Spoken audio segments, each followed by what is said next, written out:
வாழ்க வளமுடன். அனைவருக்கும் சிவகரி அன்பான வணக்கம். இந்த வீடியோவில் எதை பற்றி பார்க்க போகிறோம்னா நிஃப்டி மற்றும் பேங்க் நிஃப்டி அடுத்த நகர் அப்படின்னு பார்ப்போம். அதுக்கு முன்னாடி சப்ஸ்கிரைப் பண்ணிங்க. வீடியோ பிடிச்சிருந்தா லைக் பண்ணுங்கள், ஷேர் பண்ணுங்கள், கமெண்ட் பண்ணுங்கள்.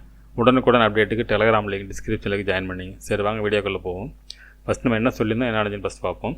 நம்ம என்ன சொல்லியிருந்தோம், மார்க்கெட்டை பொறுத்தளவுக்கு ஃபஸ்ட்டு ரெசிஸ்டன்ஸ் மார்க்கெட் வந்து கீழே செகண்ட் சப்போர்ட் போடணும் 22,527. இந்த இடத்துல சப்போர்ட்டுக்கு தான் அதிக வாய்ப்பு. மார்க்கெட்டை பொறுத்தளவுக்கு 22,350 கீழே வந்தால் மட்டும்தான் மார்க்கெட்டில் செல்லிங் வர வாய்ப்பு இருக்கும். அதுக்கெல்லாம் மார்க்கெட் எவ்வளோ இறங்கணும், இறங்கின இடத்துல மார்க்கெட் மேல் நோக்கி போகிறதுக்கு வாய்ப்பு அதிகம் அப்படின்னு சொல்லியிருந்தோம். ரெண்டாவது இந்த இடத்துல அதாவது ஆல் டைம் ஹை நான் 22,794 இந்த 800 ஒரு ட்ரெண்ட் லைன் போட்டிருந்தோம். இந்த இடம் வந்தால் ஒரு செல்லிங் இருக்க வாய்ப்பு அப்படின்னு சொல்லியிருந்தோம். ஆனால் இந்த இடத்துல மதிக்கவே இல்லை.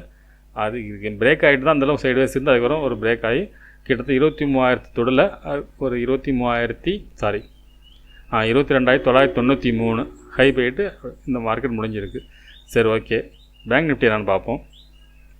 ஃப்ரெண்ட்ஸ் பேங்க் நிஃப்டி வச்சுருக்கேன். பேங்க் நிஃப்டியில் என்ன சொல்லியிருந்தோம், நம்ம இந்த 48,258 பிரேக் பண்ண முடியாத பட்சத்தில் மார்க்கெட்டை பொறுத்தவரைக்கும் இந்த ரேஞ்சுக்குள்ளே இருக்குன்னு சொல்லியிருந்தோம். அதாவது ஃபஸ்ட்டு சப்போர்ட்டுக்கும் செகண்ட் ரெசிஸ்டன்ஸுக்கு இடையில இருக்கும் அப்படின்னு சொல்லியிருந்தோம்.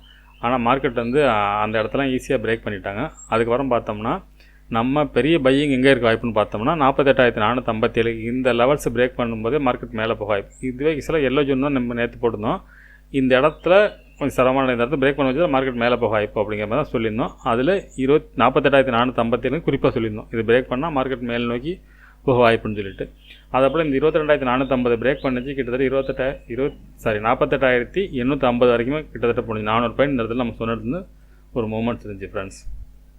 ஆனால் நம்ம எதிர்பார்த்தது என்னென்னா இந்த ரேஞ்சுக்குள்ளே தான் இருக்க வாய்ப்பு அதிகமாக எதிர்பார்த்தோம். மார்க்கெட்டை பொறுத்தளவுக்கு நிஃப்டி வந்து பையிங்க வாய்ப்பு, பேங்க் நிஃப்டி பெரிய சைடுவேஸாக இருக்க வாய்ப்புன்னு சொன்னோம். பெரிய சைடுவேஸ்னால் கிட்டத்தட்ட 47,600 கிட்டத்தட்ட 48,650 பாயிண்ட் இந்த ரேஞ்சுக்குள்ளே இப்படி ஒரு மூமெண்ட்ஸ் இருக்கும் பெருசாக அப்படிங்கிற மாதிரி எதிர்பார்த்தோம். ஆனால் ஒன் சைடாகவே மார்க்கெட் பெரிய மூமெண்ட்ஸ் இருந்துச்சு. சரி ஓகே, நாளைக்கு எப்படி நடக்க வாய்ப்புன்னு நிஃப்டிலேருந்து பார்ப்போம் ஃப்ரெண்ட்ஸ். நிஃப்டியோட சார்ட் வச்சுருக்கேன். ஃபஸ்ட்டு எல்லாத்தையும் ரிமூவ் பண்ணிவிட்டு டே கேண்ட்லேருந்து பார்ப்போம். ஃப்ரெண்ட்ஸ் டே கேண்டில் வச்சுருக்கேன். Very bullish candle. நம்ம இதுக்கு முன்னாடி இந்த இடத்துல விளக்கம் சொல்லியிருந்தோம். அது என்னன்னு திருப்பி இப்போ வேண்டியில்லை, பழைய வீடியோவில் பார்த்து தெரிஞ்சுங்க ஃப்ரெண்ட்ஸ். பார்த்தோம்னா இதில் இப்போ ட்ரெண்ட் லைன் போடலாம். அதை நோக்கி தான் மார்க்கெட் பயணம் பண்ணிகிட்டு இருக்குது. இப்போ பார்த்தீங்கன்னா கிளியராக தெரியும். இது என்ன கூட கரெக்டாக அந்த ஹெட்டில் போட்டுருவோம்.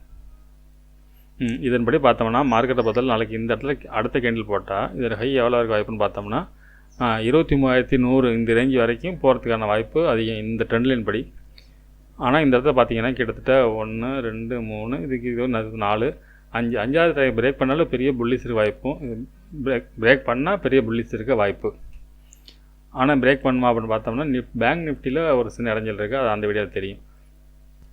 இப்போ இந்த டே கேண்டில் இந்த ட்ரெண்ட் லைன் செட்டப்படி பார்த்தோம்னா மார்க்கெட்டை பொறுத்தளவுக்கு நாளைய பொறுத்தளவுக்கு 23,100 அந்த ரேஞ்ச் வரைக்கும் போகிறதுக்கான வாய்ப்பு இதில் தெரியுது.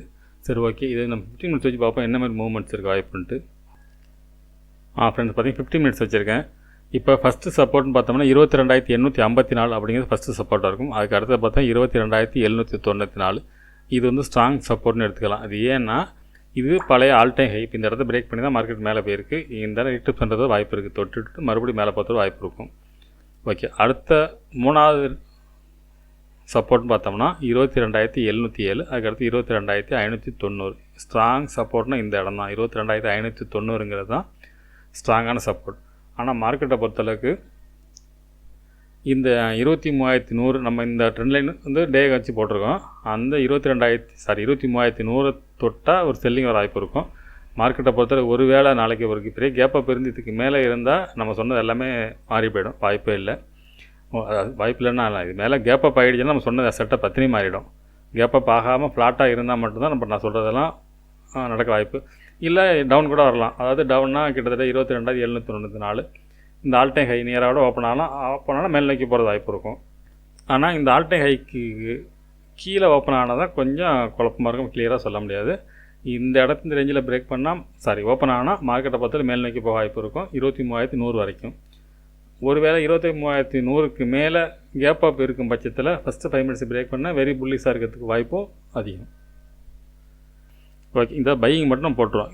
இந்த இடத்த வந்தால் மார்க்கெட் இறங்கி மேலே நோக்கி போகிறது வாய்ப்பு அதிகம். அதே சமயத்தில் இந்த இடம் வந்தால் செல்லிங் வரதுக்கு வாய்ப்பும் அதிகம் ஃப்ரெண்ட்ஸ். சரி ஓகே ஃப்ரெண்ட்ஸ், பேங்க் நிஃப்டி பார்ப்போம். ஃப்ரெண்ட்ஸ் பேங்க் நிஃப்டி வச்சுருக்கேன். ஃபஸ்ட்டு இடத்துல திரும்ப பண்ணி நம்ம டே கேண்ட்லேருந்து பார்ப்போம். ஃப்ரெண்ட்ஸ் இது டே கேண்டில் வச்சுருக்கேன். இது வந்து பார்த்தீங்கன்னா இந்த இடத்த சப்போர்ட் எடுத்தால் மார்க்கெட் இந்த ட்ரெண்ட் லைனில் இந்த இடம் ஃபேக் பிரேக் அவுட் நடந்தது. இந்த இடத்துல நடக்கணும் முன்னாடி சொல்லியிருந்தேன் ஃபேக் பிரேக் நடக்க வாய்ப்புன்னு சொல்லிட்டு. இந்த ஃபேக் பிரேக் அவுட் நடந்த அதை விட்டுட்டு அது லைனை போட்டோம்னா நேற்று கேண்டிலே தொட்டு தான் மார்க்கெட் மேலே போயிருக்கு. இந்த இடத்துல இல்லை என்ன ஒரு ப்ராப்ளம்னு பார்த்தோம்னா இது ஒரு கிளியரான ஒரு பேட்டர்ன் வச்சு தான் போகுது. இந்த இடத்துல இருந்தாலும் நான் வர சொல்கிறேன்.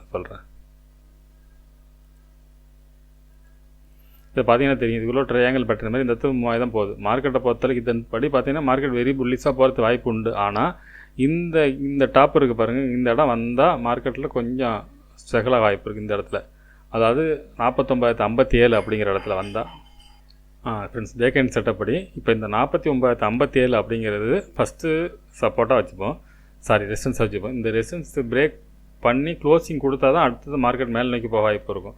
என்னோடய பாயிண்ட் ஆஃப் வியூவில் மார்க்கெட் ஒன்று இதுக்கு மேலே கேப் அப் ஆகி அப்படி மேலே போயிடணும். அப்படி இல்லை ஃப்ளாட்டாக ஓப்பன் ஆகி இந்த இடம் தொட்டுச்சுன்னா மார்க்கெட்டை பொறுத்தளவுக்கு இந்த இடத்துல ஒரு சின்ன ஒரு சைடுவேஸ் இருந்து ஒரு ஸ்பின்னிங் டாப் கேண்டில் போட்டு தான் மேலே போக வாய்ப்பு இருக்கும். ஏன்னா இந்த இடம் வந்து ஒரு சைடுவேஸில் இருந்துச்சு, ஒரு பிரேக் அவுட் நடக்குது. இந்த பிரேக் அவுட் கன்ஃபர்மேஷனுக்காக ஒன்று இந்த இடம் ஒரு ஸ்பின்னிங் டாப் போட்டு திருப்பி இந்த இடம் இறங்கி தொட்டு ரீடெஸ்ட் பண்ணணும். இந்த இடத்துல பிரேக் நடந்துச்சு. நடந்த ரீடெஸ்ட் பார்த்திங்கன்னா இந்த இடம் தொட்டுட்டு இந்த இடத்துல ஸ்பின்னிங் டாப்பு அதை போட்டு ரிவர்சல் கேண்டில் போட்டு மறுநாள் ரிவர்ஸ் ஆகி இந்த இடம் தொட்டு மேலே போனால் இது ஸ்ட்ராங்கான புல்லிஸ்ன்னு சொல்லலாம். அப்படி இல்லாத பட்சத்தில் மார்க்கெட்டை பொறுத்தளவுக்கு இதுக்கு மேலே கேப் அப் இருந்தாலும் புல்லிஸ்ன்னு சொல்லலாம். சின்ன கேண்டில் போட்டுடுச்சுன்னா ரிவர்சல் தான் இருக்கும். ஒரு கேப் அப் இருக்கும் பட்சத்தில் மார்க்கெட்டை வந்து திருப்பி இந்த ஆல் டைம் ஹை வரைக்கும் போகிறதுக்கு வாய்ப்பு இருக்கும் ஃப்ரெண்ட்ஸ். இப்போ மார்க்கெட்டை பார்த்தா நாளைக்கு வந்து ஓப்பன் தான் முக்கியம். ஓப்பனை பொறுத்தளவுக்கு ஒரு 300-400 பாயிண்ட் மேலே ஓப்பன் ஆகிடுச்சுன்னா மார்க்கெட் வெரி புல்லிஸ்ன்னு சொல்லிடலாம். அப்படி இல்லை ஃப்ளாட்டுனா தான் மார்க்கெட், ஃப்ளாட்டானா சைடுவேஸ் ஆகிறதுக்கு வாய்ப்பு அதிகம் ஃப்ரெண்ட்ஸ். சரி, ஓகே, இது 15 மினிட்ஸ் வச்சு பார்ப்போம்.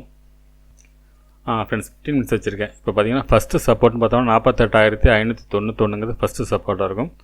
அடுத்து நெக்ஸ்ட்டு பார்த்தோம்னா 48,258 இருக்கும். இந்த இடத்துல 2 சப்போர்ட் பண்ணி போதும். மார்க்கெட்டை பொறுத்தளவுக்கு இந்த இடத்துல என்னை பொறுத்தளவுக்கு இதை விட்டுலாம் பெருசாக இறங்க வாய்ப்பு இல்லை. இந்த இடம் தான் சப்போர்ட் எடுக்க தான் வாய்ப்பு. இறங்கினாலும் இந்த இடம் பையிங் ஏரியா தான். அது 48,258 தொட்டால் மார்க்கெட் மேல் நோக்கி போகிறது வாய்ப்பு இருக்கும். அதே சமயத்தில் அந்த 49,000 இந்த ஃபஸ்ட்டு ரெசிஸ்டன்ஸுக்கு பாருங்கள் 49,057 49,209 இது ஒரு எல்லோ ஜோனாக போட்டுருவோம், பக்கத்தில் தான் இருக்குது.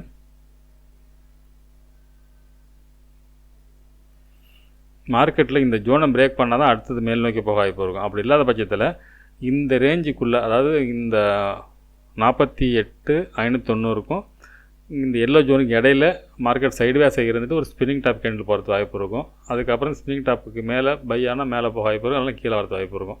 அந்தமாதிரி நாளையோட கேண்டில் வந்து ஒன்று ஸ்பின்னிங் டாப்பாக இருக்கும் இந்த ரேஞ்சில்.